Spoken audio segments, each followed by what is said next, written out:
Programa ofrecido por...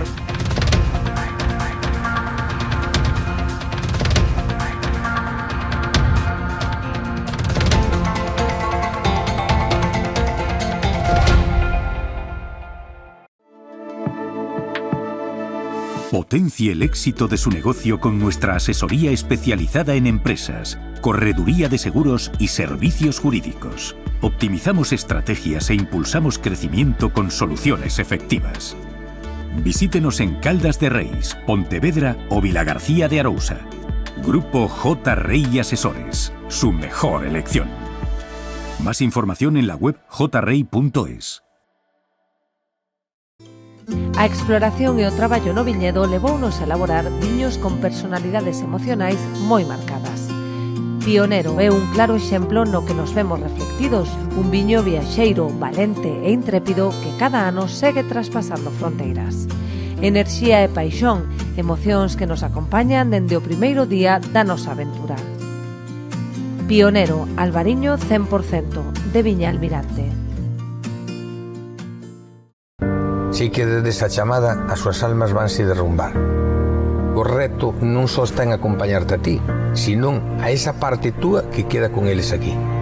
Esa é a miña misión, meu obxectivo, miña maneira de vivir. Coñecémonos de toda a vida. A ti que te fuches, vaite tranquila, tranquilo.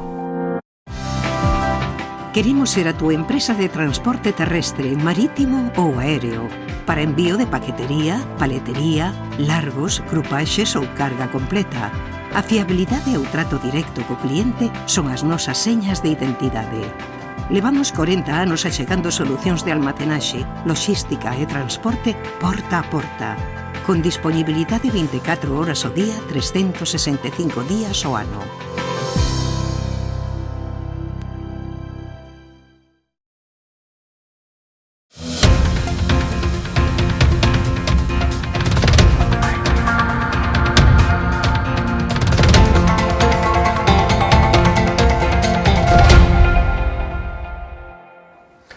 Señoras, señores, amigos e amigas, moi boa noite, benvidos, gracias por estar aí. Iniciamos unha nova edición do programa Falemos e analizaremos tres temas ou tres situacións importantes.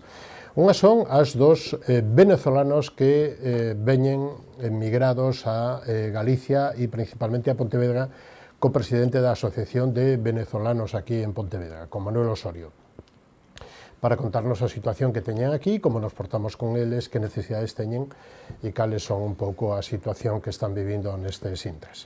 Estaremos tamén analizando a situación non só de Fitur, sino do turismo de Rías Baixas, que é o ente que, lóxicamente, dirixe a Diputación Provincial de Pontevedra, ca súa diputada provincial, con Nava Castro, ex directora xeral de Turismo, para non só falar de Fitur, sino tamén da estrategia de turismo da provincia de Pontevedra, que tanta importancia ten para todo Galicia e principalmente para, lóxicamente, para toda a provincia. E abrimos este turno de análisis para falar do Concello de Vilagarcía, pero hai outras cousas que tamén se van alá máis do Concello de Vilagarcía co seu alcalde, con Alberto Varela. Moi boa noite, benvido, como estamos? Moi boa noite, gracias por volverme a convidar a vos ao programa. Un placer que empecemos este ano, a primeira deste ano. Señor Varela, primeiro, damos uns datos de como se portou ou que influencia ou que datos ten a estas horas de como están aflorando as borrascas. Marcha Herminia, pero veñen outras durante esta semana. Deixaron moitos danos ou non? Bueno, danos materiais, afortunadamente, sí que houve sempre en estas situacións, pois, contenedores que se moven, algunha rama de un árbore que se cae. Foron pequenas incidencias para o que foi. En moitas situacións falamos, eu lembro moito de decir, cando se fala de tanto de ciclogénesis explosiva e todas estas cousas, pois a verdade é que facía tempo que non tivéramos unha situación tan complicada dende o punto de vista meteorolóxico como foi esta fin de semana. Foi en toda Galicia e ainda hoxe pola mañán continuaba. Afortunadamente, como decía, quedou en Vila García esas pequenas salvouse un incidencias pouquiño, sí. ou ese gran susto que onte solamente se falaba dese rayo que caeu en Vila García, na zona da Torre, que ademais parece que entrou por unha vivenda, polo tellado dunha vivenda, e que se asustou sobre todo os máis pequenos, pero a moita xente, porque foi significativo do que foi este fin de semana. Bueno, pero aí temos, esos son os datos que ten a estas horas, non? Sí, Non hai máis afortunadamente, como incidencias. decía, non houbo grandes incidencias a efectos persoais, nin danos personais que lamentar. Desgraciadamente, que eu saiba, polo menos o último dato que tiña, en España faleceu unha persoa a consecuencia do temporal deste fin de semana. Afortunadamente, pois aquí non tivemos esta situación. Quedámonos solo en Vila García. Antes de ir a Fitur, como leva o día de hoxe cos sobresaltos e coa política a nivel nacional e como lle parece, ou non tanto no fondo, sino na forma?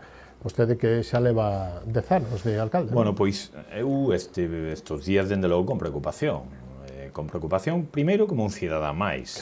Segundo, como responsable político, aínda que non considero que teña que ser o Partido Socialista o que de explicación, sino aqueles que votaron en contra dun decreto, neste caso o Partido Popular e Vox, que o que propoñía era algo tan necesario como unha subida das pensións, unha prórroga, por exemplo, do salario mínimo mentre non se poda revalorizar, medidas, por exemplo, de aforro enerxético, e algo, por exemplo, no que non escoitei ao Partido Popular, se escoitei a diputados desta zona falar de si se daba un edificio ou non ao PNV, por certo, un edificio que parece ser que xa era deles, e que durante a ditadura pois se lle quitou, así que eu creo que non tiñen que haber posto foco nesas situacións, o importante era o paro, o importante era as pensións, o salario mínimo interprofesional, pero algo tamén do que non se falou, é dicir, que isto tamén afectaba os concellos.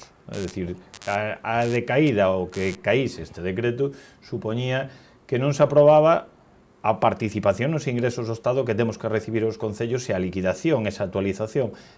Douche un dato, para un concello como Vila García que non se aprobe ese decreto supón deixar de percibir 600.000 euros, que non é unha cuantía menor. Si falamos de algúna dos investimentos, seguro que destes últimos investimentos ningún todavía chegou esa cuantía. Algún ao longo deste ano chegará, pero destes de primeiro ano non chegou ningún, pois 600.000 euros son moitos cartos. Pois eso era o favor que nos estaban facendo neste caso os diputados do Partido Popular votando en contra dese decreto, desa coñecida como lei ómnibus.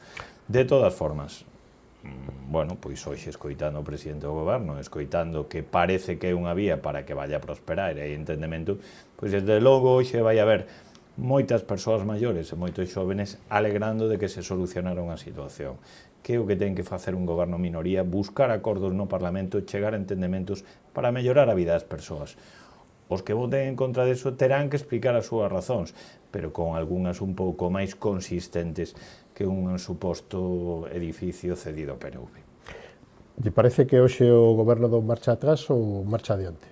Non, o goberno que ten que facer é chegar a acordos e maiorías parlamentarias, como, por exemplo, temos que facer os concellos no que estamos en minoría con outras formacións.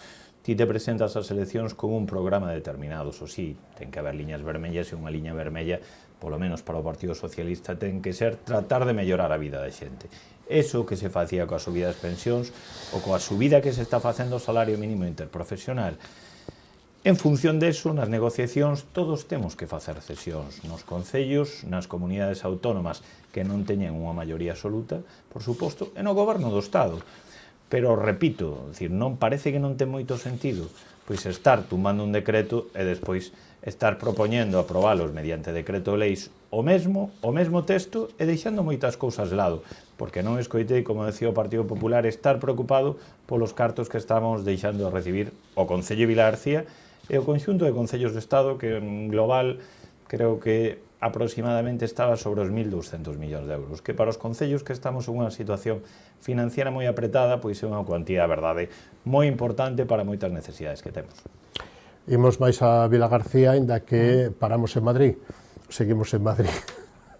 Fitur, como valora o conxunto de Fitur, como valora a campaña de Concello de Vila García e da Mancomunidade?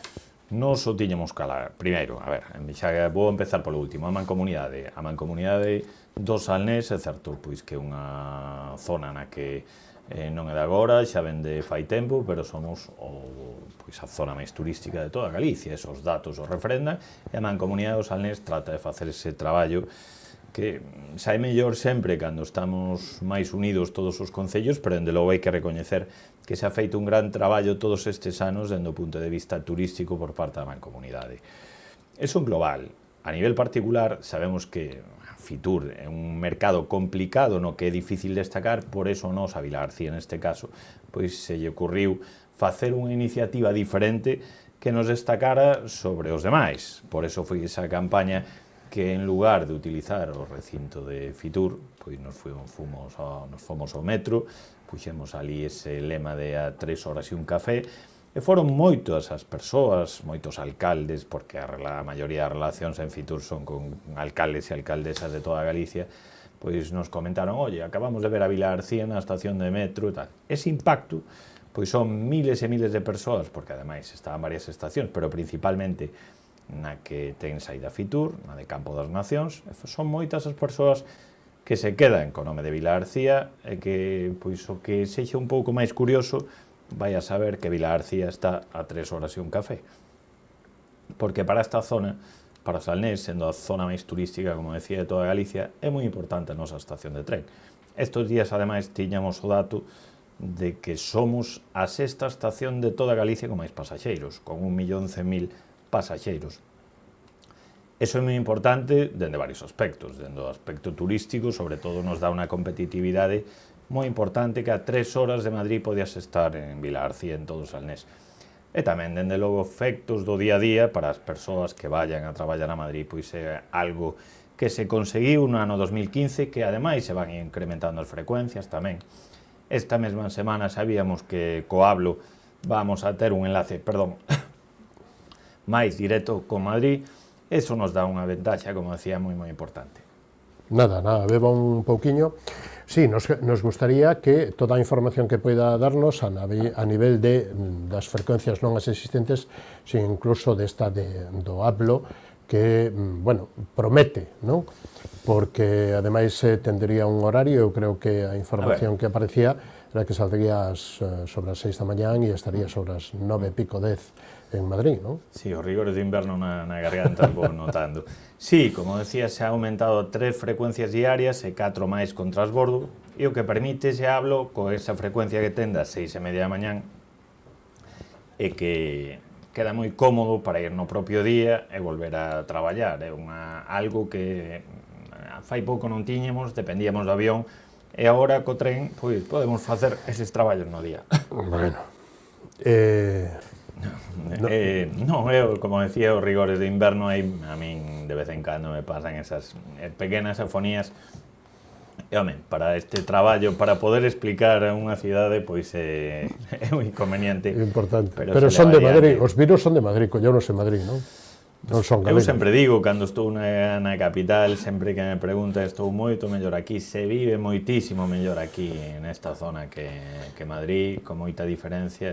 Ese plan estratégico para Vilagarcía, como alcalde, dende o punto de vista turístico para a cidade, por onde pasa?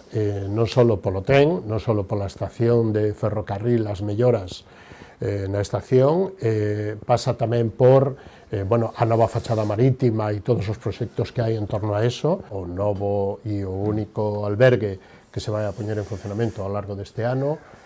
Como vai a súa estrategia para reforzar o que en España é a primeira industria deste país? Ben, como decía, o tren o que nos dá unha competitividade nesta zona, en Vilagarcía, pero despois Vilagarcía ten un modelo moi definido de turismo e sabe cales son as súas potencialidades principais. É unha cidade con unha actividade cultural e deportiva ao longo de todo o ano, e que iso propicia esa desestacionalización do turismo. Temos un modelo de cidade que está totalmente recoñecido. Agora queremos incluir tamén, xa tiñamos turismo de Camiño de Santiago, porque ademais o noso camiño primixenio é a orixen de todos os camiños, e agora con este acordo que chegamos coa Xunta de Galicia, na que se lle puxo a disposición un albergue que se fixera con fondos da anterior Diputación, construímos ese albergue, agora por fin o desbloqueamos entre o director xeral e eu, e agora vai a estar, se vai a poñer en marcha ese novo albergue de peregrinos que vai a permitir tamén pois explotar outra parte dese turismo que ten Vilagarcía. Vilagarcía ten un turismo sostible, familiar, que ven a disfrutar de toda a actividade cultural e deportiva que ofrece a nosa cidade, que é moita e que, pois, dende logo queremos seguir apostando e reforzando. Contenos un poquinho máis. Bueno, o primeiro albergue que ten Vilagarcía, que vai a ter e que ten agora mismo, pero que todavía non está en funcionamento, é unha superficie de 443 metros cuadrados, unha capacidade de 30 persoas. Que supón para o Concello? Como se vai a facer esta entrega e a aportación do Concello e a xestión e a importancia que ten para potenciar e para poñer en valor o Concello de Vilagarcía e o Camiño. Como decía, o que fixemos de a xente de Vilagarcía, especialmente a de Carril, coñecen cal foi esa historia, era unha estructura que quedou a medias con anteriores financiacións de fondos europeos dende fai moitos anos, e que en algún momento se plantexou a demolición ou reaproveitalo. Dende logo, nós consideramos que era unha oportunidade de aproveitalo, que ademais a zona é boa, no casco de Carril, con unhas vistas que son maravillosas e que non ten moita xente, como a illa de Cortegada, que forma parte do Parque Nacional das Illas Atlánticas, e aproveitamos con eses fondos, como decía, de Deputación, para algo que non tiña Vilagarcía, que era un albergue, era unha zona na que pasaban moitos peregrinos, porque pasa moita xente, pero non tiñamos ese albergue, foi unha aposta. Se rematou fai moito tempo, é certo que levamos perdido bastantes meses discutindo neste caso, por deixadez, neste caso da Xunta, porque había un acordo para a súa incorporación á rede pública de albergues, e se perderon durante este tempo moito tempo estéril en discusións innecesarias.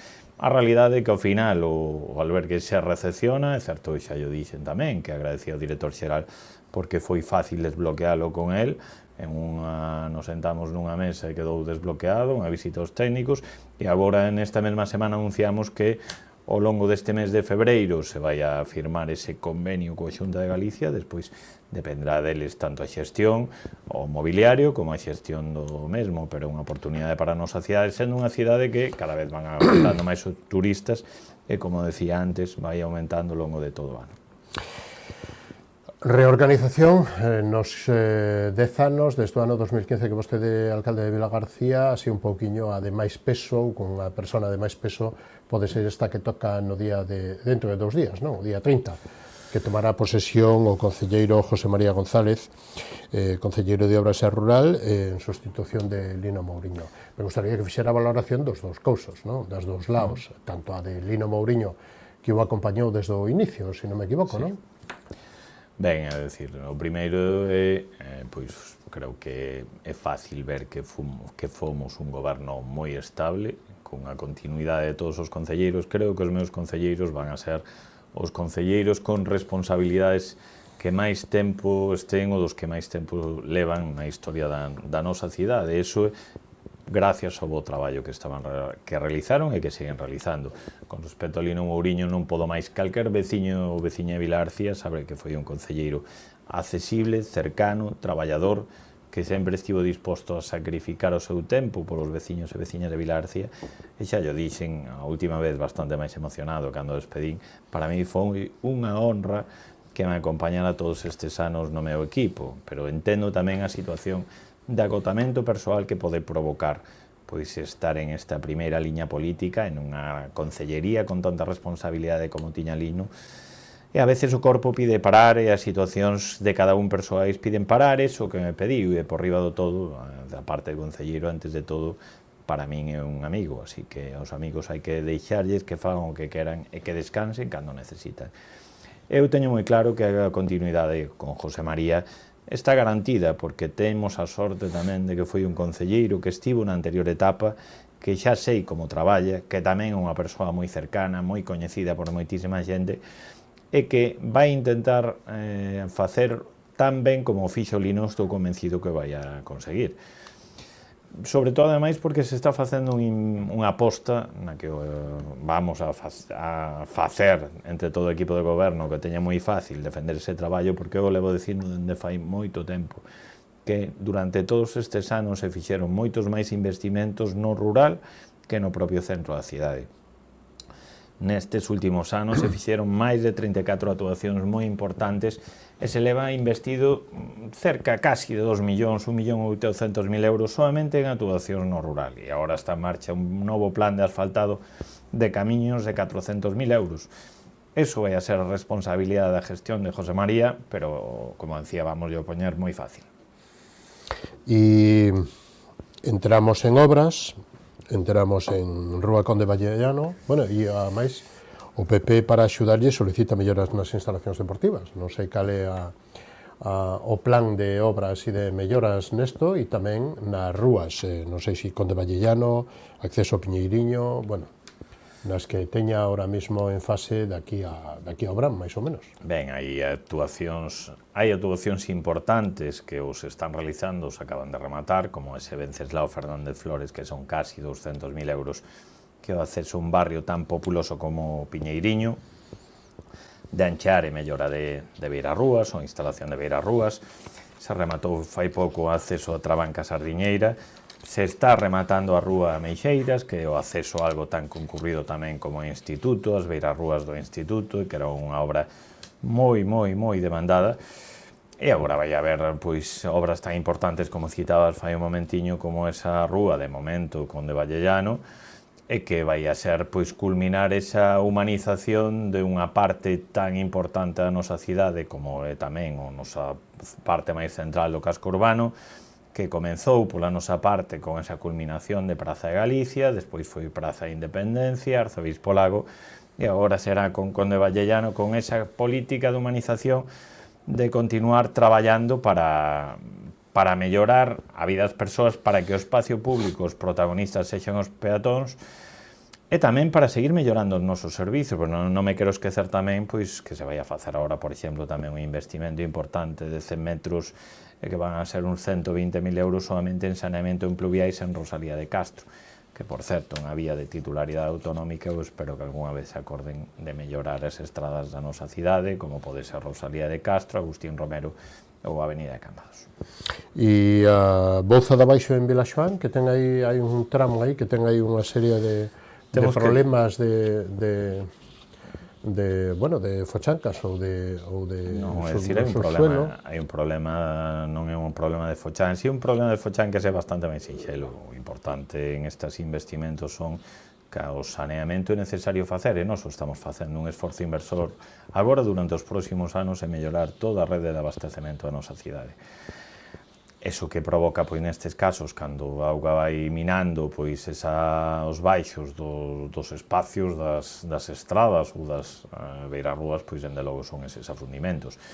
Para corrixir ese investimento, vamos a ter que facer un esforzo moi importante, no que xa se está traballando, vai ser un investimento que pode rondar os 700.000 800.000 euros, un investimento moi importante, pero que vamos a traballar para facelo o antes posible.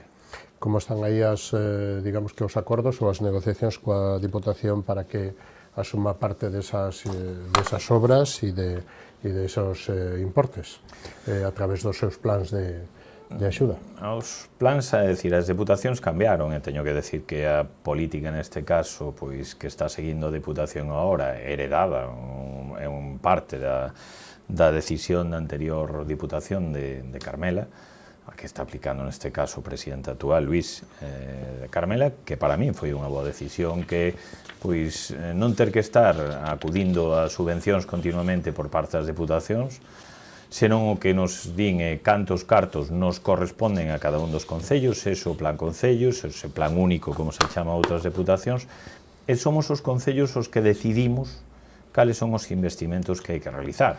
Si temos un marxen, home, non, a mí me gustaría que fora máis aportación, evidentemente, para unha cidade como Vilagarcía, pero nese reparto, se nos toca pois 1 millón para inversións, por exemplo, aproximadamente, é a cuantía sobre a que soemos rondar, pois eso nos dá para 1, 2, 3 actuacións como moito, dependendo da envergadura. Son moitas as cousas que hai que realizar, eso sí, cada vez que se nos dá a oportunidade de un plan extraordinario, agora neste caso pois tamén a Deputación está dicindo que corresponde un plan extraordinario para deporte, na que tamén Vilagarcía recibe unha cuantía e non somos os que decidimos en que se van a investir, pero tamén cando en concurrencia competitiva fixemos, gracias a eso Vila García pode contar pois agora con unha nova ou unha reforma de unha ampliación da piscina futura, ou a biblioteca municipal, que foi gracias a un plan extraordinario da Deputación na que concurrimos en competencia con outros concellos, e Vila García entendo que pola calidad do proxecto foi un dos beneficiarios. Trataremos de ir a... trataremos, non, o levamos feito, co cual podo decir non trataremos, sino vamos a facelo, porque sempre o fixemos así dende o ano 2015, que iría toda canta convocatoria de fondos que haya, que teñamos a posibilidade, vamos a ir. Nos últimos días ten tido algunha reunión co Bloque Nacionalista Galego ou co socio de goberno.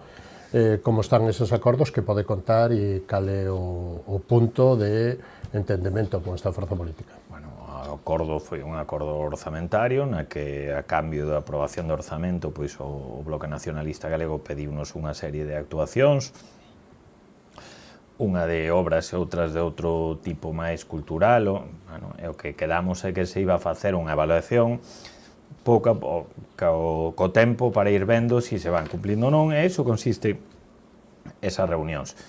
E como decía ao principio, esas negociacións, pois cada un vai a ter que facer cesións ao longo deste tempo, pero dende logo os acordos van a estar para cumplilos. Retomamos un pouquiño, pero digamos que para tranquilidade dos vilagarciáns o entendemento é total ou non? O entendemento se vai a ver pois xa son varias as cousas que se aprobaron por entendemento entre ambas formacións. Eu sempre busco entendemento con todas as formacións. É lógico que con algunhas teñamos máis afinidade e ademais que compartimos nalgún momento da historia pois ese co-goberno do Concello de Vila García. Non é a situación de agora, pero estamos chegando a entendementos. Señor Varela, chegamos un pouquiño ao remate desta entrevista, deste tempo para falar de Vila García, pero ten a última intervención para falar de vostede e de remarcar algo do que dixo ou do que non lle preguntín, que non nos dou tempo.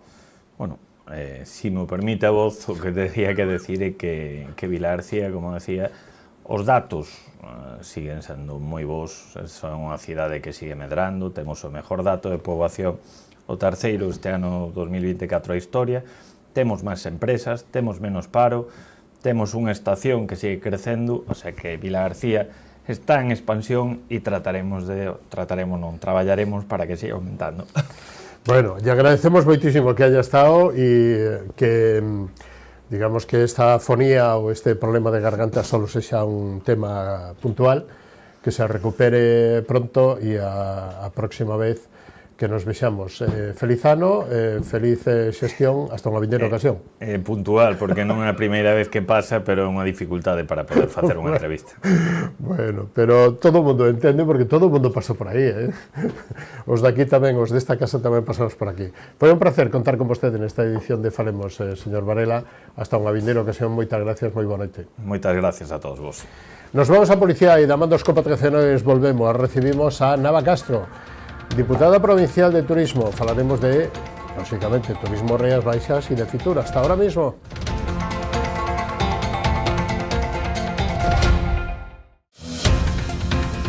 Programa ofrecido por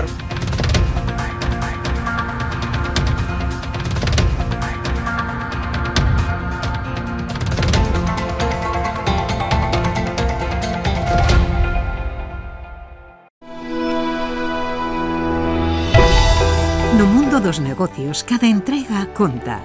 Galiport é o teu socio fiable para o transporte. Contamos con equipo especializado que garante as entregas seguras. Nos entendemos a importancia da túa carga. Confía en nós para levar ou traer as túas mercadorías. Galiport, a túa solución en transporte de confianza.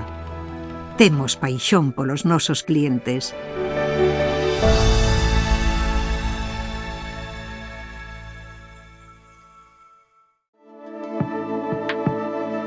Potencie el éxito de su negocio con nuestra asesoría especializada en empresas, correduría de seguros y servicios jurídicos. Optimizamos estrategias e impulsamos crecimiento con soluciones efectivas. Visítenos en Caldas de Reis, Pontevedra o Vilagarcía de Arousa. Grupo J. Rey Asesores, su mejor elección. Más información en la web jrey.es. Unha historia memorable requiría dunha gran homenaxe. Inspirados no carácter e no esforzo do traballo realizado por Domingo Fontán, xorde Macherato, un viño con esencia da nosa terra. O seu equilibrio e complexidade falan por si mesmos. O tempo e o cuidado empregado en todo o seu proceso de elaboración tamén. Macherato Albariño crío macerado 100% de Viña Almirante. Si que desde esa chamada as súas almas vanse derrumbar. O reto non só está en acompañarte a ti, senón a esa parte túa que queda con eles aquí. Esa é a miña misión, meu obxectivo, miña maneira de vivir. Coñecémonos de toda a vida. A ti que te fuches, vaite tranquila, tranquilo.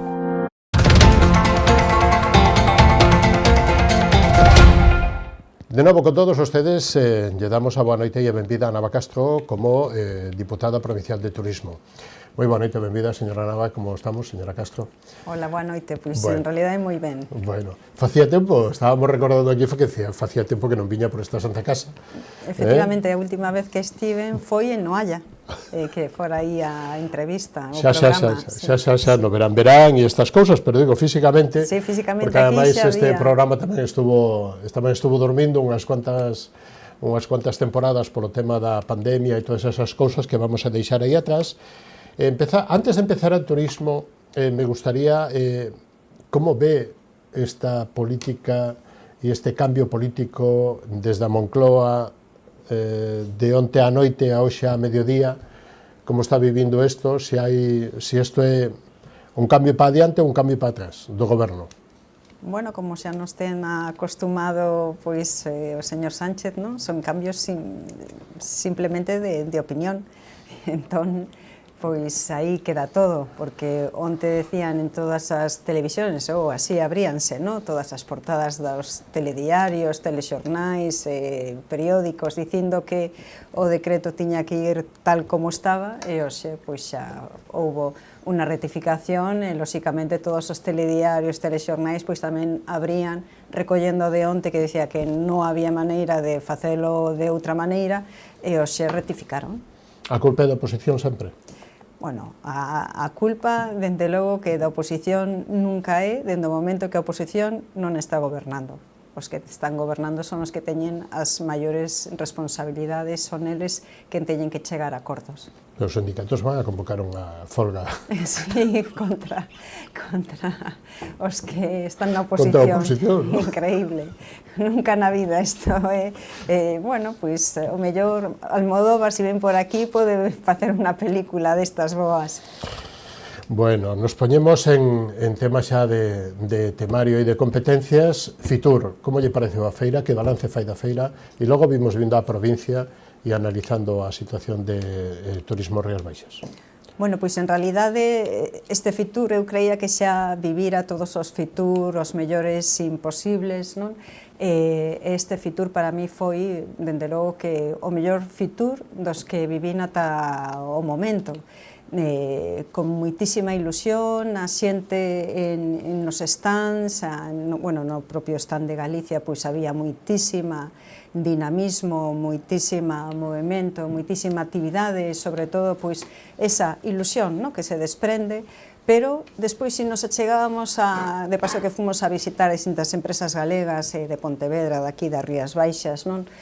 Coñecidas precisamente daqui da zona, pois visitábamos as empresas e os pabillóns o 10 e o 8, que é onde están todas as empresas privadas, sinceramente, era un rebullir de xente, pero facendo negocio, non? Que mirábase que xa te están a anunciar que a tempada do 2025 vai a ser moitísimo mellor que a de 2024, que xa foi inmellorable. Inmellorable.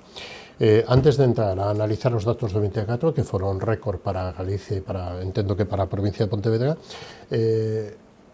Madrid non só foi a capital do mundo a nivel turístico, sino que o turismo sigue sendo a primeira empresa deste país, non? Efectivamente, pero non só deste país, senón que España é a segunda potencia mundial despois de Francia, Correcto. pero por moi pouquiña diferencia en número de turistas. Pero en competitividade turística é a primeira potencia mundial. É dicir, as mellores empresas de turismo están en España, a nivel mundial. E iso son os datos. Lóxicamente, bueno, pois é a capital mundial, pero é a potencia mundial do turismo en todo o mundo. A industria do ocio, do placer, da paz, da concordia é, digamos, que o que está movendo todo isto, non? E que non sei se en España ou non sei se en Galicia, non sei se na provincia de Pontevedra somos conscientes da importancia que ten todo isto e da economía que move todo isto, porque o hotel move moitísimas cosas. Os subsectores que se moven alrededor do movimento turístico son casi todos. Efectivamente, eu creo que non éramos conscientes, agora sí que estamos a traballar conxuntamente todas as administracións, todos os destinos, todos os xeodestinos, todos os recursos turísticos que existen tanto na provincia como nas distintas mancomunidades ou comarcas turísticas, non? Sinceramente, sí que nos estamos a dar conta que o que se dicía hai 10 anos, pois sí que é a que ten a capacidade de desenvolver económicamente pois distintas zonas. De feito, bueno, aquí na zona vosa, no Salnés, sodes, pois, si estábamos a falar de España, que é a potencia mundial, pois dentro poderíamos dicir que é a potencia tanto da provincia como a nivel galego, no? É un dos referentes turísticos en Galicia, e o desenvolvemento económico pois ten moitísimo que ver, non? Claro, pero a xente que ven a Sanxenxo ou ao Grove tamén vai á montaña. Claro. Tamén vai ao interior, tamén vai a Lalín, tamén vai a Odeza, non sei, tamén vai a pasear a ruta de non sei onde, ou se acerca a Ribeira Sacra, non? Claro, efectivamente, porque o que a atracción, non, pode ser pois a costa, o litoral ou a marca, non, de Sanxenxo, Rías Baixas, pero despois achéganse a todos os recunchos, porque temos experiencias impresionantes que nos fai distintos, agora mesmo pois que se pide despois da famosa pandemia, non? Que se pide moitísimo pois o contacto coa natureza, o aire libre, pois esa sostibilidade. Aquí en Galicia, nas Rías Baixas, na provincia, pois a temos, non? E por iso eu creo que, ademais que contamos con todo, con montaña, con ríos, con fervenzas, con castiñeiros, con sobreiras, pois en realidade temos unhas paraxes impresionantes que se pode disfrutar tranquilamente. Despois tamén o ritmo que temos o día a día, que é un ritmo vertiginoso, non? Pois chama a decir, ven a disfrutar para un pouquiño e aquí podes facelo. Como foi o ano 24 para a provincia, a nivel de datos? Pois o que dicía sin marear moito, pero a nivel de datos. A nivel de datos, inmellorable, non? Pois estamos a falar de que se representamos o 40% do todos os turistas que recollen Galicia, e estamos a falar de que en Galicia tivo máis de 7 millóns, pois contamos con que na provincia tivemos 3 millóns de turistas, non? Eso representa, pois, o 25% de ese turista internacional, que xa na media galega pois está no 31%, non? Pero temos esa oportunidade de seguir medrando de unha maneira sostible, pero con esa capacidade, non? E sobre todo somos, dentro tanto da provincia como a nivel galego, como a nivel de España do Norte, non? España Verde, pois fomos quen de ter o mellor comportamento. Somos líderes, somos o top 10 dos destinos a nivel nacional. E cantas cousas influyen aí, señora Nava? A gastronomía, as festas, a cultura, a maneira que temos de vivir, como somos os galegos. Pois eu creo que un pouco de todo, non? E primeiro tamén esa esa colaboración, non? A colaboración, pois, ademais de público-privada, privada-privada, público-pública, non? E saber traballar todos xuntos, pois, para decir, pois, aquilo de que antes na tempada de Sanxenxo era de verán, non? Xuño e agosto, agora xa non, agora xa podemos falar dende Semana Santa ata novembro, non? Ou finais do outubro, cando termina a festa do Marisco do Grove, pero aínda así xa esa festa de Marisco do Grove xa alongan bastante, non? E despois eses city breaks ou eses breaks que fan, pois, de fin de semana a xente que se quere escapar. Tamén axuda bastante o AVE, ou a cercanías, as conexións, aínda que queremos seguir mellorando, non? Pero bueno, pero temos esas conexións tanto por autovía, agora o tren, grazas a ver si de unha vez por todas tamén chega, no, a Vigo, pero sí que axudou muitísimo, pois, o AVE que chegara a Ourense, tamén, bueno, a cercanía a Santiago, e despois os aeroportos, non, cos que contamos, que tamén son quen de chamar a atención. Despois que estamos de moda, entre o Camiño de Santiago, que eu creo que con todos os xacobeos que se viviron, estes 3 continuados, non? Pois sí que nos axudaron a seguir posicionándonos, a chamar a porta de todas aquelas persoas que quixeran visitar, pois, Rías Baixas, o Camiño de Santiago, e a partir de aí dos camiños e con as variantes, pois sí que a xente cando se preocupa, pois ve que hai máis alá de, pois, esa costa, a pesar de que o Camiño Portugués da Costa é o que está a medrar moitísimo máis, e todas as variantes coas que contamos, non? Que é unha maneira de permitir, pois, como cando faz un cruceiro e coñeces uns puntos distintos, pois aquí facendo o camiño coñeces, pois, todo percorrido polo que estás a transcurrir ese camiño de Santiago.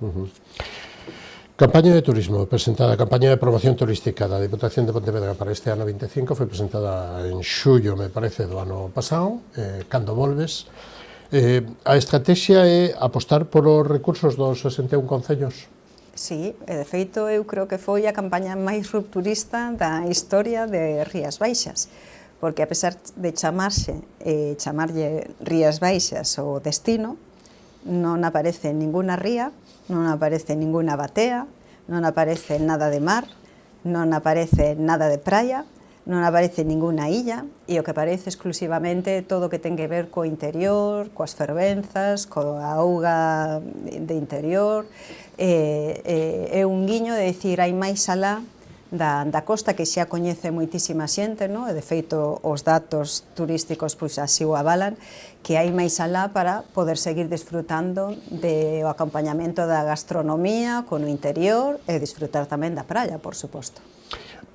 Podíamos dicir que hai 3 Cs que son fundamentales no de Somos Rías Baixas, os camiños, as camelias e os castelos. Pois sí, sí. Eu engadiría unha máis, que pode ser comida ou gastronomía, non? Pero lóxicamente sí, son, pois, os reclamos que ao final sí que, si queres facer un produto e combinar polos distintos destinos, sí que esas son os mimbres fundamentais para poder seguir falando e descubrindo, pois, o noso destino. E que somos a capital do noroeste, en todos estos valores e en todo este patrimonio, non? Claro, pero es que aparte que non hai que inventalo, é así. Claro. A camelia existe, a Ruta das Camelias existe, forman parte do itinerario cultural europeo de xardíns históricos, as rutas de viño existen, somos, pois, recoñecidos a nivel mundial Rías Baixas, é unha marca que tamén sigue a posicionar o destino. Claro, axuda moitísimo. Exactamente. O camiño, pois, é tamén itinerario cultural europeo, é máis que recoñecido, e a xente ven cando vincula o camino, sabe que para relajarse, disfrutar e vivir unha experiencia totalmente distinta a calquera viaxe que te podas facer no sitio máis maravilloso ou máis singular do mundo, non? Pero isto é unha experiencia humana, e ao final o que busca como persona, pois é algo diferente, que te axude a desenganchar do día a día, da rutina, porque son as túas vacacións, non? E necesitas estar, se queres compartir con un amigo, pois podes telo, se queres ir só, podes facelo tamén.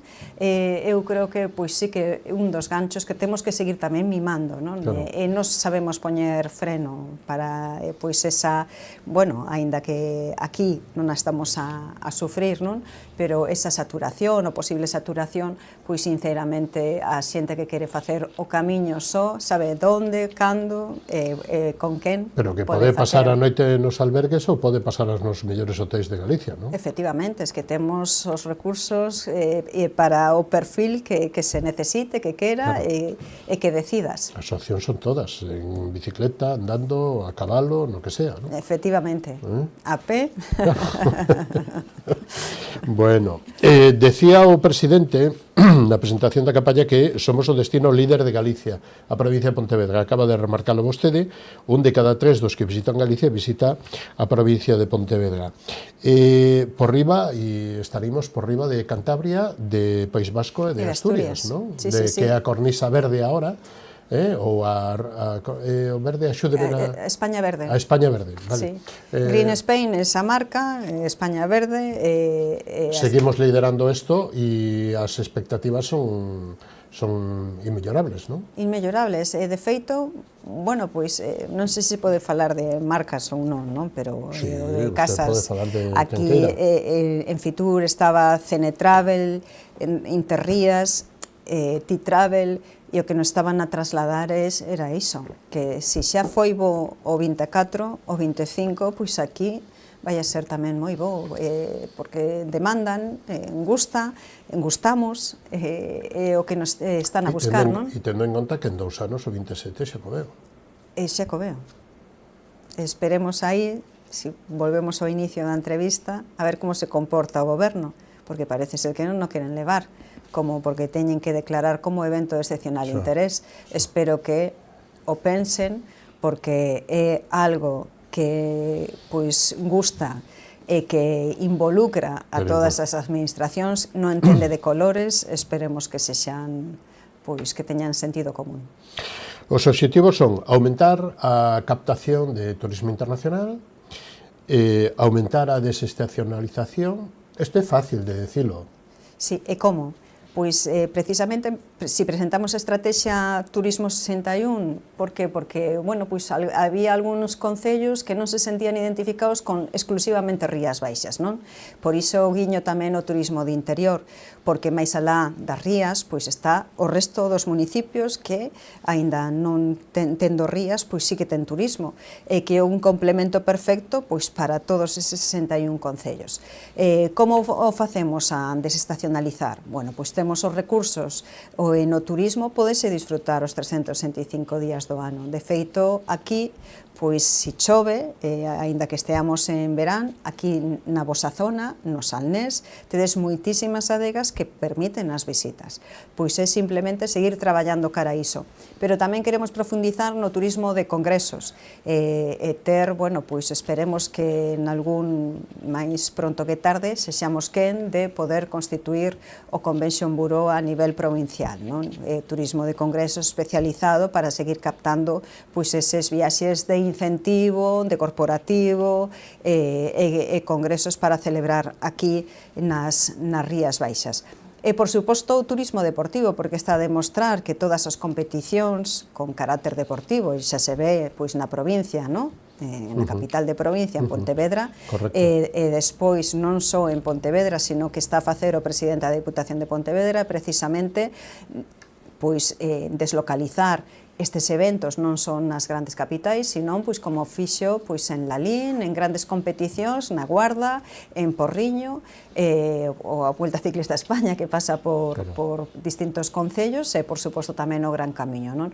Pois son esas competicións deportivas, ou aquí, o propio campeonato de vela, non? Son esas competicións deportivas que te permiten seguir tamén falando de Rías Baixas en distintas localidades e distintas fora de tempada estival, non? Que aí sacamos a orde de axudas onde suma máis os criterios que vayan fora de tempada estival.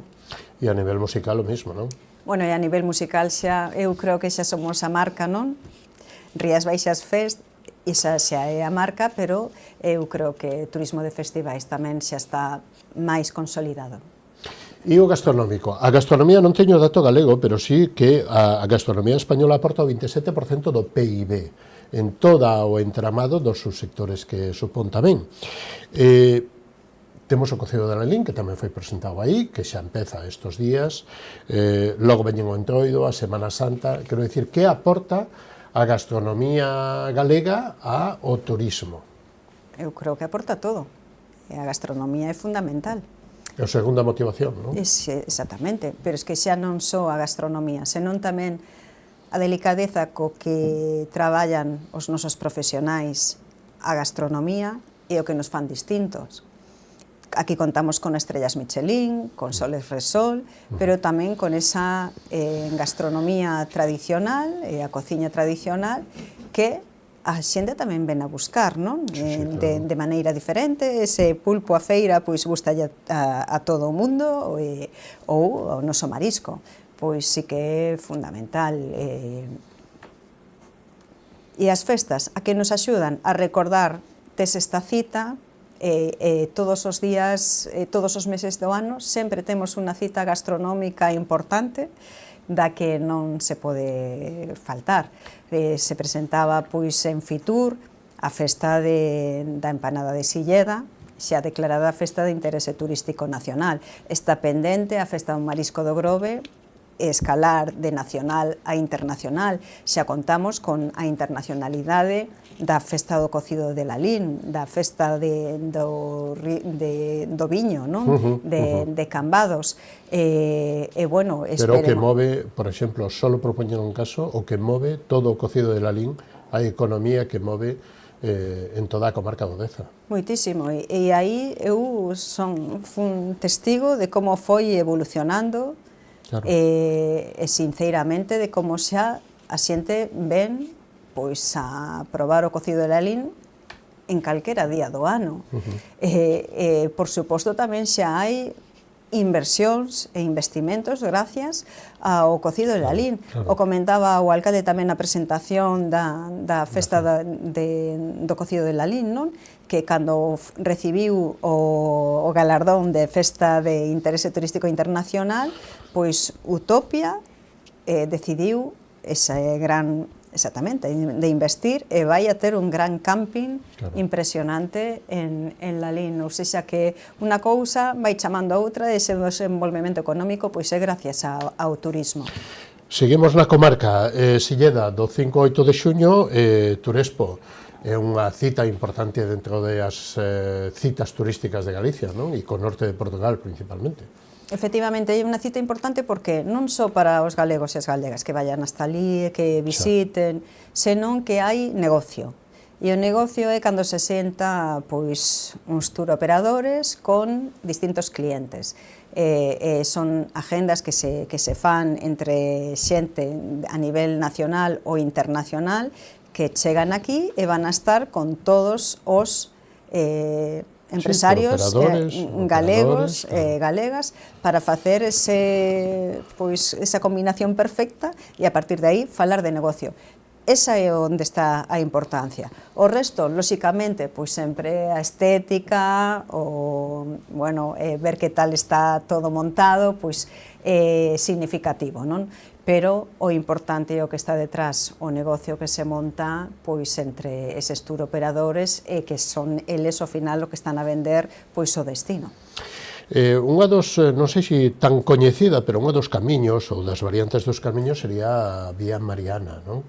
Que une os santuarios, lóxicamente santuarios de devoción mariana desde Braga hasta Muxía, na provincia de Coruña, e que colle 14 concellos da provincia de Pontevedra. Se está poñendo en valor isto tamén? Cal é o proxecto da Diputación para impulsar estas vías e estos camiños?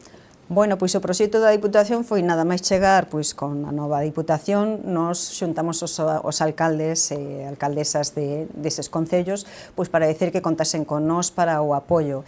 O apoio foi inmediato e ten unha nominativa para axudarlle a asociación para seguir desenvolvendo. A nivel promocional xa estamos, de feito se presentou a Vía Mariana en Fitur, o ano pasado se presentaba o Camiño Taberneiro en Fitur, e esas son as vías que nós imos a seguir pois para poder seguir diversificando e promocionando o noso destino. Eu creo que ten bastante atractivo, de feito, pois alcaldes e alcaldesas da provincia da Coruña querían estar con nós na presentación da Vía Mariana, estiveron ali presentes e presentamos conxuntamente pois ese itinerario, non? Que non é o Camiño de Santiago, pero é un itinerario complementario tamén ao camiño, e a xente que elixe pois facer o Camiño de Santiago, seguro que no futuro, se xa fixo todos os camiños, pois elixirá a Vía Mariana para probar, para ver o que é, os santuarios polos que transcurre, e tamén a tradición, non? Porque non esquezamos que temos unha tradición detrás que é moi atractiva, bastante ancestral e que chama a atención, non? Non todo o mundo está acostumado a ver os cadaleitos en Santa Marta de Ribarteme, non? E eu creo que aí o Corpiño, que aí eu creo que son pois esas tradicións que son distintas e interesantes e atractivas para toda aquela persoa que nos visite. Claro. Isto é todo como somos. Donde temos que mellorar, señora Castro? No, sempre hai marxen de mellora, sempre, sempre. Eu nunca estaré pois satisfeita con o que estamos, claro. Senón sempre mirando ao futuro, porque tamén pois o mundo cambia de unha maneira vertixinosa, non? Miramos onte o que pasou, non? Con o chat GPT, con o chino, e aí temos que estar. Quero decir, nós sempre temos que estar atentos con as novas tendencias, con seguir formando, con estar atento á demanda do sector, con estar atento á demanda do turista e seguir pois indo da man, non? Para non quedarnos obsoletos e para decir pois somos un destino que quere seguir mellorando, que si pois agora o que leva é que non queren máis de 1000 persoas nun metro cuadrado, pois lóxicamente nós somos e sabemos estar, respetar e, por suposto, saber lo que son os nosos recursos, non? De nada sirve pois falar de Rías Baixas e despois desaparecen. E por iso temos que seguir cuidando a nosa natureza, non? Que é fundamental. Na calidade da prestación dos servicios está todo. A moda de algunhas corrientes de opinión de sobran turistas, eso como valora vostede? No, de feito, me refería a iso, non sobran turistas. Poden vir... Hai aglomeracións o día da festa non sei onde, no pueblo de non sei que? Exactamente, pero igual que en calquera festa. Pero a cuestión é cantos turistas poden vir todos os días do ano, tantos como a capacidade que teñan as prazas hoteleiras. Esa é a resposta. Porque nós non construímos máis do que permite o propio suelo. Toda a xente que ten casa pois ten a capacidade para quedar a dormir, non? Por suposto, o importante é diversificar, o importante é pois que hai xente que prefire vir en marzo ou facer cousas interesantes en febreiro, marzo, maio, para que chamen a atención, non? Por iso tamén nos estamos pois con eses concursos de tapas, con as rutas dos viños, que hai que seguir traballando, incidindo, porque ten moitísimas oportunidades de facer catas comentadas, hai moitísima xente que... Iso dá contidos todo o ano, pero... Todo o ano. Pero o 25 de xullo ten que haber moita xente en Santiago, non? Muchísima. E o día da peregrina de Pontevedra ten que haber moita xente, né? Por Pontevedra. Entón, incluso ese día non é o mellor día para visitalo. No, ese día non, pero podes visitar o resto. No, a Santiago de Compostela. Pero non hai que prohibirlle a xente que vaya, non? No, porque pode vir a Sanxenxo a dormir, Que vaya a Santiago non quere decir que vayan a dormir a Santiago. Poden tranquilamente dormir en Sanxenxo. E, de feito, eu creo que xa demostramos co Volta Ciclista a España. A Vuelta, pois, o mellor, a pesares de sair de Ponteareas, estaban a dormir en Vigo, en Sanxenxo, en Pontevedra, é dicir, eu creo que, igual que un galego vai a Santiago de Compostela dende a súa casa ata Santiago, pois aquele turista tamén pode disfrutar, ter a experiencia de vivir o 25 de xullo e voltar, pois, ao seu destino. Señora Castro, acabase o noso tempo, pero ten unha última intervención para dicir o que vostede queira, remarcar algo do que dixo ou do que eu non lle preguntín. Bueno, pois en realidad que eu teño moitísima esperanza en Rías Baixas, creo que temos moitísimas posibilidades de aproveitar eses recursos que o propio nome que levamos, Rías Baixas, nos está a dicir, vamos a aproveitar esas rutas dos viños, a campaña na que cando volves, que está a falar do turismo interior, tamén é ese guiño de decirlle a todas as persoas que viven no rural e que están no interior, que podemos seguir disfrutando, ser grandes anfitrións e saber poñer ese sorriso para decirlle benvido a aquel turista que veña calquer día do ano e, por suposto, esas tamén castañas, compartilas nos magostos, porque non, para tamén desfrutar con eses turistas. Ou seja, que eu creo que somos quen de seguir medrando dunha maneira sostible, con sentidiño, pero seguir recibindo a todas aquelas persoas que nos queran venir a visitar. E que isto é compatible co resto de todas as actividades que desenvolvemos. Con todas as actividades, perfectamente. Un placer contar con vostede nesta edición de Falemos. Hasta unha próxima ocasión. Moitísimas gracias e moi boa noite. Igualmente, gracias a vos. Nos vamos a publicidade e ademando os patrocinadores volvemos e recibimos a Manuel Osorio, presidente da Asociación de Venezolanos en Pontevedra. Nos falará deste colectivo, da situación que están a vivir en Venezuela e da que están a vivir os venezolanos aquí en Galicia e en Pontevedra. Non o perdan, dentro de un instante.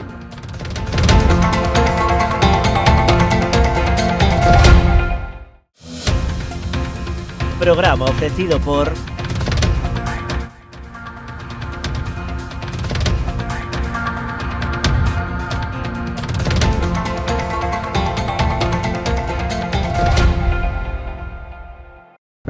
Si quededes a chamada, as súas almas vanse derrumbar. O reto non só está en acompañarte a ti, senón a esa parte túa que queda con eles aquí. Esa é a miña misión, meu obxectivo, miña maneira de vivir. Coñecémonos de toda a vida. A ti que te fuches, vaite tranquila, tranquilo. Precisas enviar ou recibir mercadorías de xeito rápido, seguro e económico? Confía nunha empresa galega con anos de experiencia demostrada, con frota de vehículos adaptados ás túas necesidades e con equipo de profesionais cualificados e experimentados. O teu mellor aliado, Transportes Galiport. Temos paixón polos nosos clientes.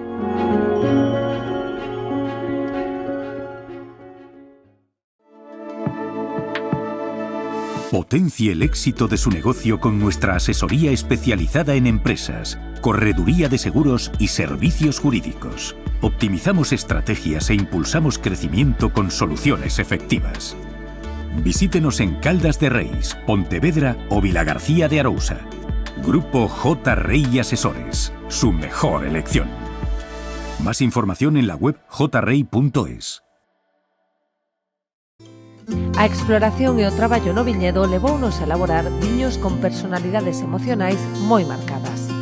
Pionero é un claro exemplo no que nos vemos reflectidos, un viño viaxeiro, valente e intrépido que cada ano segue traspasando fronteiras. Enerxía e paixón, emocións que nos acompañan dende o primeiro día da nosa aventura. Pionero, Albariño 100%, de Viña Almirante.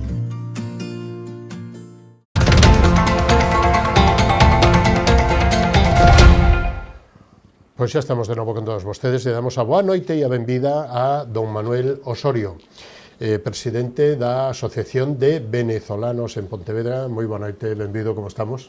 Muy buenas noches, muchísimas gracias por invitarme. O galego entendiu perfectamente, Perfectamente. ¿no? Bueno, casi o fala, ¿no? Sí, pero pronuncio muy mal la X, así que prefiero. Ahí no. Bueno, don Manuel Osorio, me gustaría que para a audiencia, que posiblemente moitos non o coñezan, canto tempo leva connosco, cantos venezolanos conta a asociación en Pontevedra, cantos venezolanos hai en Galicia, cales son os motivos polos que tuveron que vir para Galicia. Contenos un pouquiño. Bueno, yo ya tengo aquí 25 años. Mi padre es nacido en Vilanova de Arosa, en Corón, aquí mismo cerca. Qué al lado.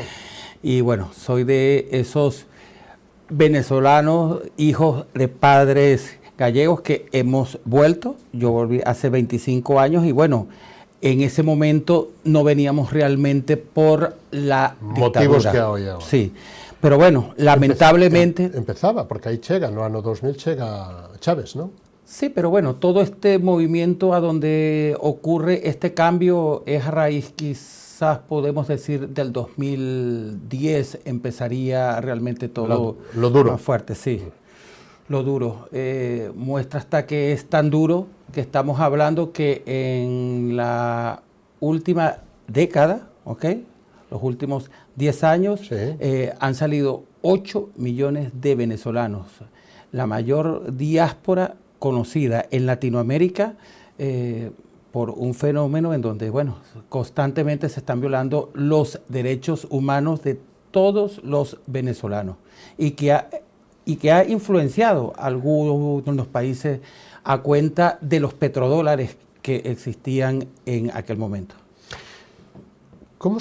Como ve vostede ou como explicaría vostede o cambio político que se produxo en Venezuela, sendo un país tremendamente rico, tremendamente con riquezas a nivel de todas as materias primas, petróleo, etcétera, etcétera, e esta situación a que se chega hoxe en 20 anos, podemos decir? Bueno, yo hago un análisis más personal, Bueno. ¿ok? Pero sí creo que en un momento llegamos en un punto que éramos felices y no sabíamos que éramos felices. Y no sabíamos dentro de lo malo el bienestar que teníamos. Y quizás nos quedamos muy pasivos y quizás pedíamos mucho y nos acostumbramos quizás a un papá Estado que fuera el que decidiera por nosotros y el que nos dijera que era lo que mejor nos venía, y nos vinieron con muchos subsidios y muchas ayudas y regalaban mucho el dinero. Y eso acarrió un coste, y ese coste fue que en Venezuela se descuidaron ciertas áreas sociales, y esas áreas sociales y esas políticas a veces derivaron a que el pueblo en un momento determinado buscó un Mesías que nos diera ese cambio y esa transformación que necesitábamos y se merecía. Y bueno, ya hemos visto que los Mesías no existen. Y que Venezuela, uno de los países más ricos del mundo, el 25% de su población ha salido del país. Y lamentablemente lo más triste es que en una encuesta que se hizo el año pasado, estábamos hablando que 5 millones de personas están preparadas para abandonar el país a raíz de que este innombrable, el día 10 de enero, ha hecho caso omiso de la voluntad popular del pueblo de Venezuela. Hace 2 semanas, que no pudimos antes contactar con usted. Que ha pagado con precio de sangre hasta el día de esas elecciones y hasta el día de hoy, el que Venezuela recupere esa voz y ese grito de libertad. Realmente clamamos por la libertad, por tener derecho a que Venezuela ocupe el lugar que tiene que ocupar, y no que más del 80% de la población hoy en día está en pobreza. E ademais, as eleccións foron en xullo do ano pasado. O 80%, 70, moitos 80%, votou o señor Urrutia, González Urrutia, para que se fora Maduro. Correcto. E Maduro negou os datos, dixo que iba a enseñar as actas, non as enseñou, e se autoproclama novo presidente do goberno o pasado día 10.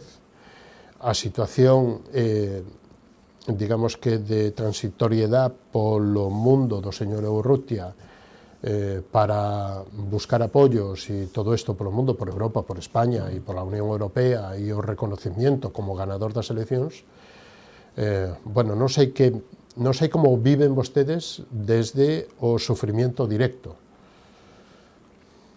Bueno, hoy en día es muy común tener un amigo, un familiar que lo está viviendo en carne propia aún. Yo te puedo decir que recibo alrededor al día de 30 a 40 WhatsApp todos los días de gente que ya tiene o el pasaje comprado o está comprando, pero ya no puede vivir en esa esclavitud. Hay que vivirlo, pero sé que vamos a llegar hasta el final. Por primera vez en todas estas décadas en que hemos estado sometidos al gobierno de la revolución del señor Hugo Chávez, Venezuela ha demostrado con pruebas fehacientes de que se han ganado las elecciones. Y muestra está que, como tú mencionaste antes, no ha querido mostrar esas actas. ¿Pero por qué no las ha mostrado? Porque realmente hemos tenido una guía y María Corina Machado, Dios nos la guarde y nos la bendiga, armó un plan que no se lo esperaba. Fabuloso. Y ese plan, bueno, esas actas hoy en día están en manos de la comunidad internacional. Él no tiene cómo rebatir eso. Y bueno, y está, como se dice, como un pez cuando está en un pequeño zapalateando, pero ya está descubierto. Venezuela tiene que ser libre y la comunidad internacional tiene que reconocer y ayudar a que el pueblo de Venezuela siga decidiendo su destino y no que unos pocos, porque son unos pocos. Pero con las armas, el ejército nada más. Con las armas, pero porque justamente habría que conocer cómo está dividido el ejército actualmente. Estamos diciendo de que Estados Unidos, por dar un ejemplo, quizás estoy hablando más o menos aproximadamente, cuenta con 200 y tantos generales, pero Venezuela cuenta con 2.000. Entonces, imagínate tú cómo fraccionó el ejército para poder controlar y que no se le escape nada. Sí, todos generales, ¿no? Claro, y mucho más controlados por ¿quiénes? Por los cubanos del régimen, iraníes y todo lo que podemos llamar, que no sé cómo hizo para juntarse con tanta peste, pero ahí están. Sí, las alianzas con Rusia, con China, que, bueno. Contenos como é un día de hoxe para unha familia normal en Venezuela, a nivel de alimentos, a nivel de traballo, a nivel de vida, a nivel de libertad, a nivel de non ter que someterse ou pagarlle o dolao para que non sei que, a nivel de mediciñas, de hospitales. Como é a vida en Venezuela onte, hoxe, mañán, como será? Da xente que está ali e que lle contesta. Viven de día a día. A veces no se piensa tanto en el futuro, es en el de cómo terminar el día y cómo empezar el siguiente. Haciendo 1, 2, 3, 4 trabajos para poder ingeniársela y quizás no comer todos los platos necesarios en la familia, en ese hogar. Porque aunque ahorita se vende mucho, que hay muchos alimentos, los precios son prohibitivos. Estamos hablando en Venezuela salarios que no llegan ni a $10. Un pensionado... o sea, un salario medio, un albañil, un oficinista, un médico, ¿cuánto gana en Venezuela? Sumamente bajos, porque el salario no está adaptado a la realidad, sino que se cobran bonos en donde se les da ciertas bolsas de CLAT o ciertas ayudas que equiparan al salario. Pero estamos hablando de que en Venezuela, yo te puedo decir que al día de hoy hay gente que no se gana ni $20 al mes. Entonces, ¿cómo subsisten? Haciendo muchísimas cosas, sobrellevando. Y gracias a Dios, como sucedería en muchos países ayudando del mundo, a familias, los ¿no? 8 millones de venezolanos que están fuera están enviando dinero todos los meses, como muchos de nuestros padres, cuando emigraron, enviaban. Logo falamos deso, Pero, quer decir, 20, 30 euros ao mes, eso non é un comparable a nada. Eso es sin contar los pensionados. Los pensionados venezolanos que están fuera, los que trabajaron toda su vida, no cobran ni un céntimo desde hace más de una década. ¿Se lo queda el Estado? ¿El gobierno? Sí, hasta ahora sí. Viven del aire. Si no fuera por las pensiones no contributivas y por las ayudas que el Estado español ha dado a estos que cotizaron durante muchísimos años, se podría decir que estuvieran en la indigencia total. Que datos ten da colonia, para axudarlle a audiencia a entender a dimensión, que datos ten de cantos venezolanos hai en Galicia, en Pontevedra, porque moitos pode habelos e que non pasen a través das asociacións, porque poidan vir pola súa familia, que sean retornados, que teñan parientes aquí, ou que hayan sido descendientes, primeira, segunda línea, ou que sea. Que datos ten, señor Osorio? Bueno, te puedo decir que a nivel en España estamos hablando de más de 400.000 venezolanos. En España. En España, ¿ok? De los cuales en la última década son de los mayores solicitantes de asilo, ¿ok? Actualmente, hablar de una estadística exacta cuando un español, cuando retorna, entra como español y no se maneja esa cifra, podríamos decir que actualmente la comunidad en Galicia estaríamos hablando tranquilamente y quizás muchísimo más de unas 38.000 o 40.000 personas. E como se porta Galicia cos venezolanos retornados? Como se porta Galicia desde dous aspectos. Un é desde as administracións competentes, é dicir, a Xunta de Galicia, emigración e o que queiramos, digamos que incluso as embaixadas, a embaixada venezolana en Galicia, que facilidades lle presta, que axudas lle tramita ou que situación tal, e logo despois está a comunidade, quero dicir, os povos onde viven. O sea, Pontevedra conta con bastante venezolano, pero é venezolano que ven a traballar, a emprender, supoño que habrá de todo, ¿no? Habrá xente que chega sin un peso e habrá xente que ven e que ten cartos e que ven a invertir, a traballar e a poñer un negocio, ¿no? Es correcto, sí. Bueno, yo creo que a nivel de las administraciones se está intentando, ¿ok?, hacer mucho. Creo que en la Junta están colaborando y ayudando para que los españoles y gallegos principalmente puedan retornar. Claro. Estamos hablando en Venezuela que todavía deben quedar alrededor de 30.000, ¿ok? Y esto hay que sumar los familiares. Claro. Y podríamos estar hablando quizás tranquilamente de 100.000 personas más, tranquilamente, ¿ok? Eso conlleva a que tenemos un gran reto por delante y yo creo que tanto la Junta como el gobierno deberían de tomar más en cuenta el trabajo que se hace desde las asociaciones y las ONG que estamos trabajando a nivel del colectivo iberoamericano. Porque Asovedra, si bien es cierto que nació en el año 2018 atendiendo a venezolanos solamente, se puede decir que a día de hoy los usuarios atendidos entre el año pasado y ya sobrepasan los 3.700 y de esos 3.700 estamos hablando de alrededor de 950 socios actualmente en la asociación y con un nivel de usuario que no nos damos abasto porque, bueno, la asociación no recibe ningún tipo de subvención. No hemos recibido nunca ni un euro, ni una resma de papel de ningún... Pero solicitaron. Bueno, pidieron.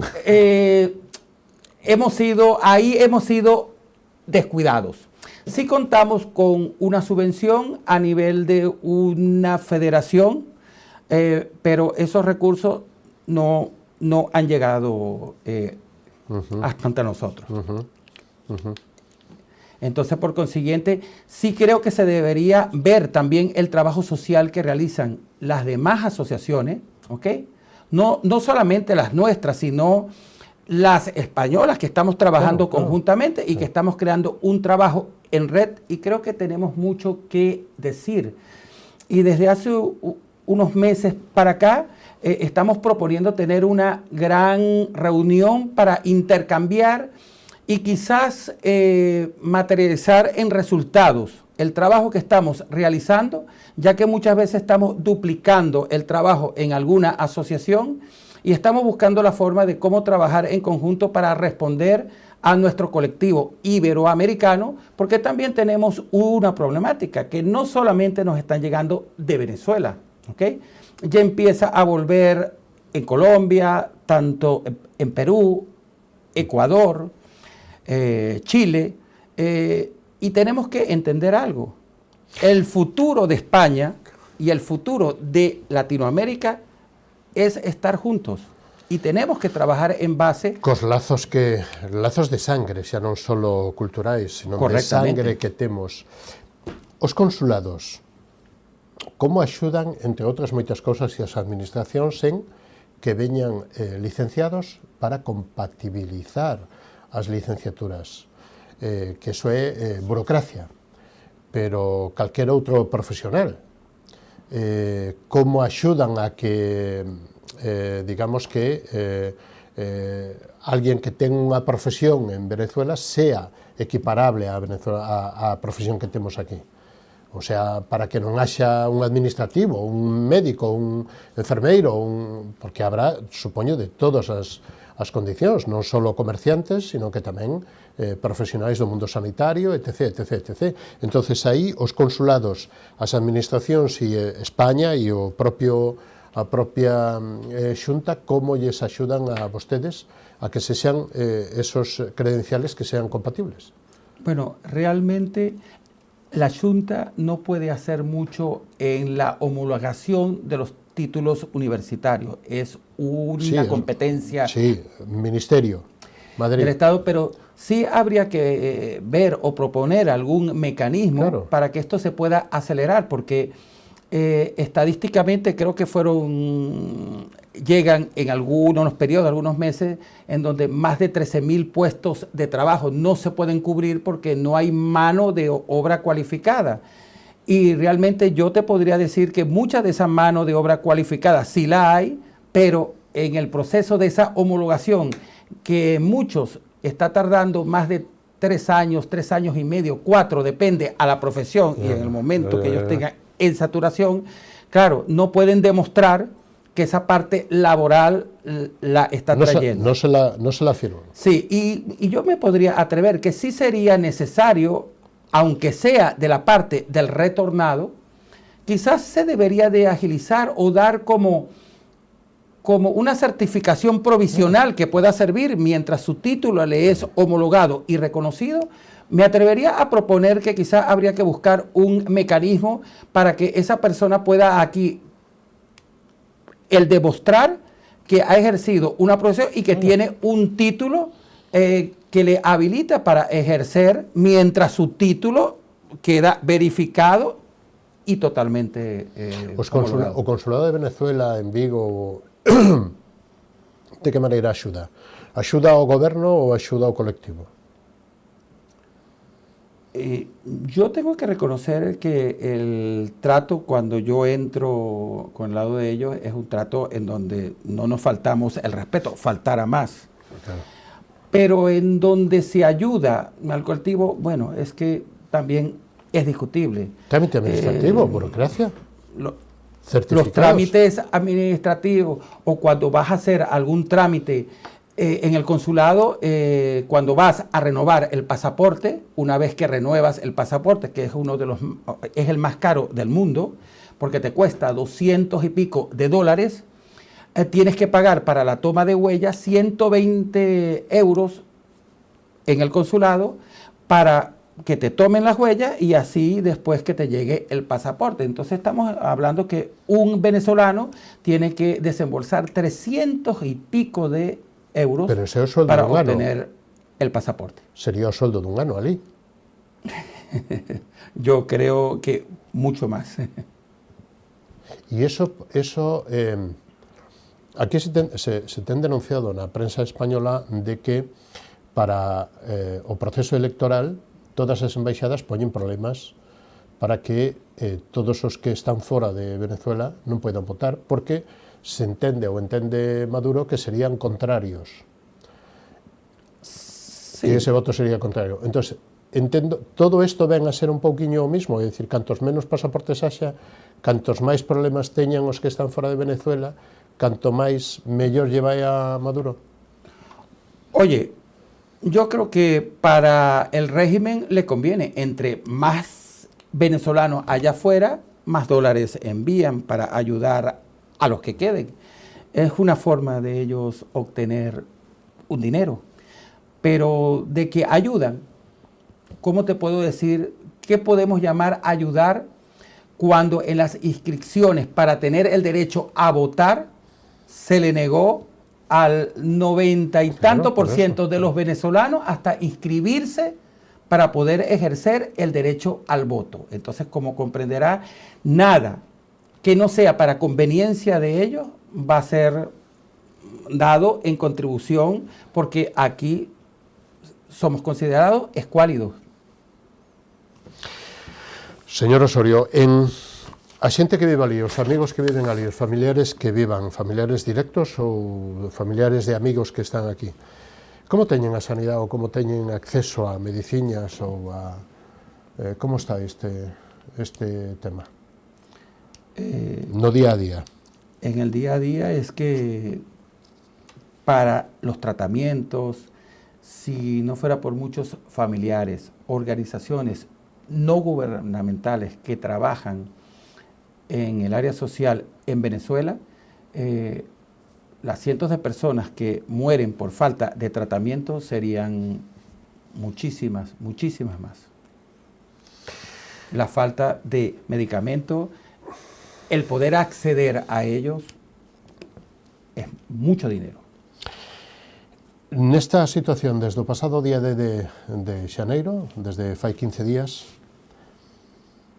que Maduro se volveu a investir presidente, cantas cousas cambiaron, que mensaxe lle chega a vostedes, tanto de María Corina Machado como de o señor Urrutia, para darlle a volta á situación? Que esperanza teñen vostedes aquí, ou que información? La información que tenemos es escasa, primeramente, ya que María Corina se maneja en un círculo muy cerrado y cuando se nos comunica... Por seguridad y por todo, ¿no? Claro, lógico. Y cuando se nos comunica algo, son o a horas o a días, como decir, hay que manifestarse el sábado, porque estamos deseosos en salir, en manifestar que queremos un cambio, que queremos libertad, de que un país que tiene todas las riquezas del mundo y que puede aportar muchísimo a Latinoamérica y a generar muchísimo bien, no puede, porque estamos bajo una dictadura, totalmente. Entonces, por consiguiente, claro, una vez que se reciben esas informaciones, que no llegan a ser completas porque los teléfonos están intervenidos, o cuando se comunica, muchas de esas personas, esos teléfonos están intervenidos, estamos hablando que en los últimos meses más de 200 personas han sido detenidas. Y encarceladas, torturadas. Estamos hablando que en Venezuela hay más de 1.500 presos políticos que están siendo torturados. Está gente saliendo del país porque temen el ser detenidos por el simple hecho de haber trabajado o en una mesa o el de haber manifestado su alegría cuando Edmundo González Urrutia ganó las elecciones. A por este y a por aquel, ¿no? O sea, señalados y hay punto. Bueno, y a Corina, que la secuestraron el día previo, ¿no? El día de la investidura. Sí. Con violencia y en la moto, después de las declaraciones que había hecho en aquel, digamos, que en aquel taburete, sí, ou en aquel autobús, e non deixar entrar a Edmundo ao país. Sí, pero ahí hubieron, como se dice, llamadas a nivel internacional. Estados Unidos ahí también tuvo un peso porque dijo, hasta aquí. Le tocan un pelo, pasa algo y ahí sí vamos a ir a mayores. Por eso los mensajes fueron al principio tan confusos. Pero si no hubiera habido una presión internacional, yo te garantizo que ella no supiéramos en dónde. Todavía hoy. Señor Osorio, se nos fue el tiempo. ¿Qué le gustaría decir, última intervención, qué le gustaría decir o remarcar de lo que dijo o de lo que yo no le he preguntado?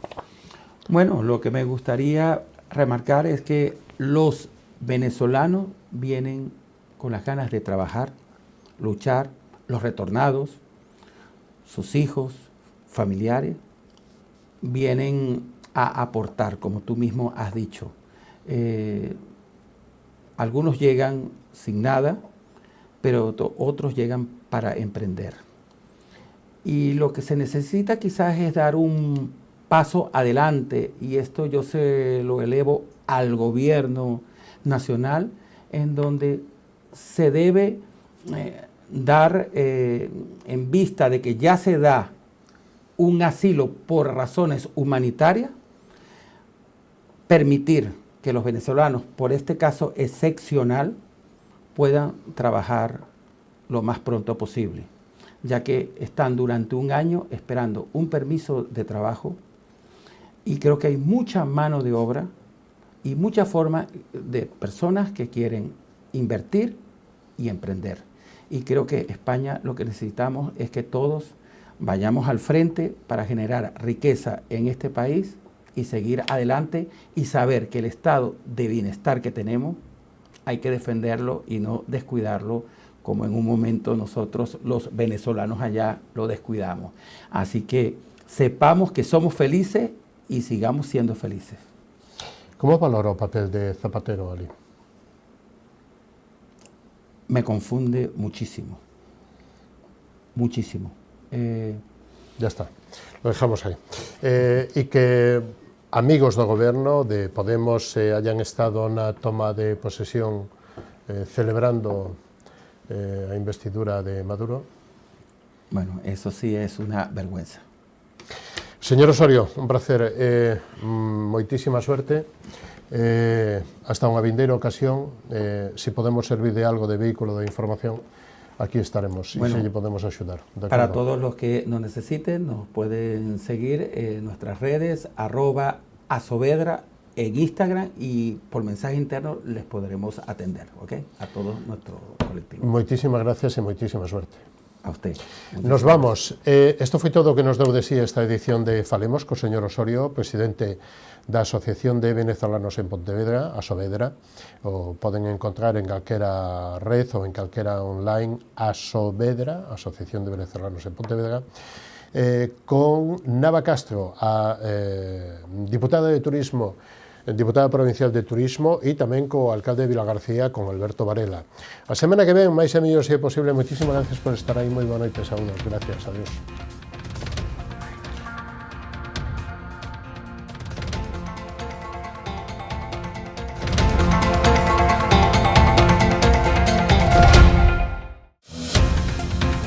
Programa ofrecido por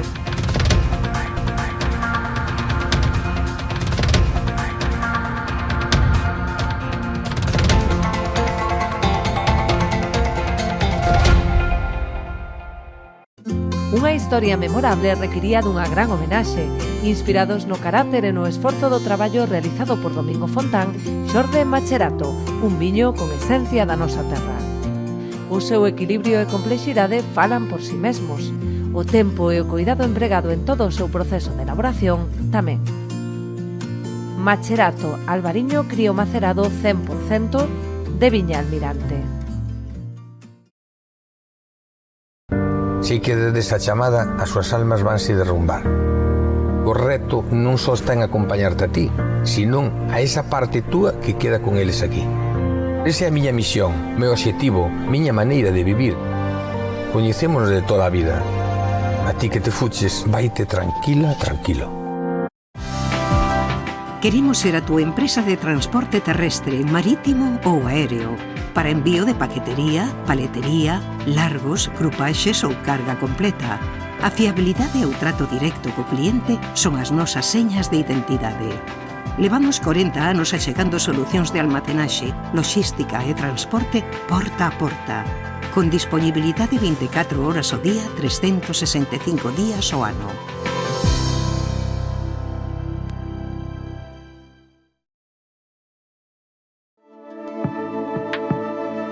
Potencie el éxito de su negocio con nuestra asesoría especializada en empresas, correduría de seguros y servicios jurídicos. Optimizamos estrategias e impulsamos crecimiento con soluciones efectivas.